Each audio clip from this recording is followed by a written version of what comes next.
बिस्मिल्लाहिर्रहमानिर्रहीम नहमदुहु व नुसल्ली अला रसूलिहिल करीम अम्मा बाद। अस्सलाम वालेकुम दोस्तों, इस वीडियो में मैं आपको बताऊंगा कि घर और हाउस में जिन्नात की मन पसंदीदा जगह कौन सी हैं। दोस्तों, जिन्नात ये चाहते हैं कि हम जहाँ खाएं, जहाँ पिएं और जहाँ रहें, आप लोग हमें तकलीफ़ ना दें। और उसकी मन पसंदीदा जगह कौन सी है, आइए मैं आपको बता रहा हूँ। एक है तहारत खाना। तहारत खाना जहाँ हम पाकाई करते हैं, जैसे क़ज़ाए हाजत के लिए जाते हैं और गुस्ल खाने में गुस्ल करने जाते हैं, वहाँ जिन्नात बहुत रहते हैं। वहाँ खाते हैं, वहाँ रहते हैं, वहाँ पीते हैं, वहाँ खेल खोद करते हैं। उसका मकसद ये है कि आप लोग उसमें नहीं आए, आप लोग हमें तकलीफ़ नहीं दें। तो इसके लिए अल्लाह के रसूल सल्लल्लाहु अलैहि वसल्लम ने एक हदीस बताया, एक दुआ बताया कि अगर आप वो पढ़ लें तो आप जिन्नात से महफूज हो जाएंगे। वो ये है, अल्लाहुम्मा इन्नी अऊज़ु बिका मिनल खुब्सी वल खबाइस।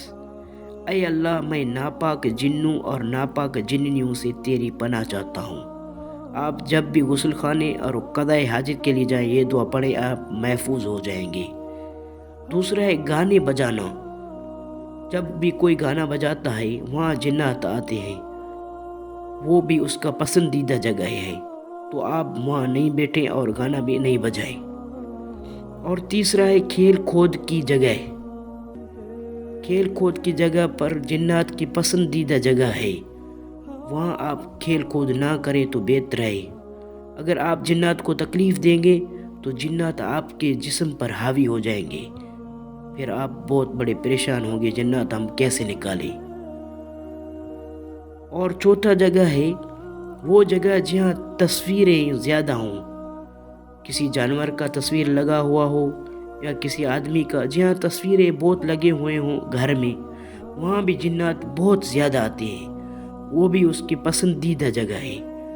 तो मेहरबानी करें, ऐसे जगह से बचते रहें और जिन्नात से महफूज हो जाएंगे। एक है तहारत खाना, और दूसरा है गाने बजाना, और तीसरा है खेल खोद की जगहें, और चौथा वो जगह जहाँ तस्वीर हों। ये चार जगहें जिन्नात की पसंदीदा चीज़ें हैं। वहाँ वो बैठते हैं, खाते हैं और पीते हैं और खेल खेद करते हैं। तो ऐसी जगह से बैठने से बेहतर है आप कोई और जगह में बैठे तो बेहतर होगा।